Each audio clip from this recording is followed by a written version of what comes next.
In a bustling tech company, there worked a brilliant young programmer named Alex. His mentor, an experienced software architect known for his wisdom, taught him a valuable lesson early in his career. Focus on excellence, not recognition. True value speaks louder than words.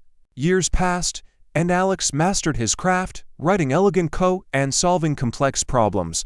He worked diligently, often staying late to perfect his projects. His colleagues admired his work, but promotion after promotion passed him by. One day, feeling frustrated, Alex visited his old mentor, now retired and living in a quiet neighborhood. "I've followed your advice perfectly," Alex said, his voice heavy with disappointment. "I've become the best developer in the company, yet others with half my skills are advancing faster.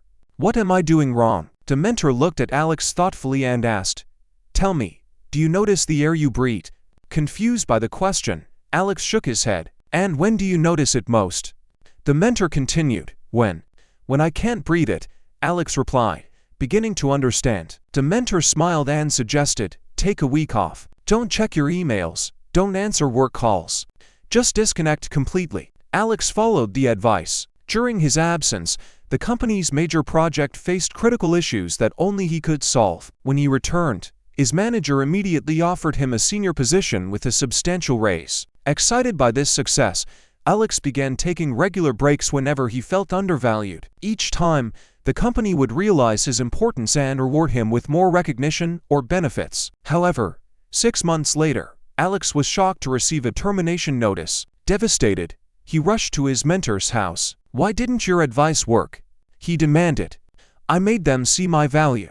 The old mentor sighed deeply. "You learned only half the lesson." Yes, people often don't appreciate what's constantly present, like the air they breathe. But think, what happens to a breath that comes and goes unpredictably? Alex sat silently as realization dawned. "We learn to breathe without it," the mentor continued. "The body adapts. Similarly, a company learns to operate without unreliable talent, no matter how brilliant. The true art isn't in making yourself missed, it's in being both invaluable and reliable." The mentor walked to his garden and picked up a small plant. "Look at this plant. It doesn't stop growing when clouds block the sun. It adapts, it persists, it finds ways to thrive. That's the balance you need to find. The real secret isn't in making people notice your absence," the mentor explained, "but in making your presence so consistently valuable that they can't imagine a future without you.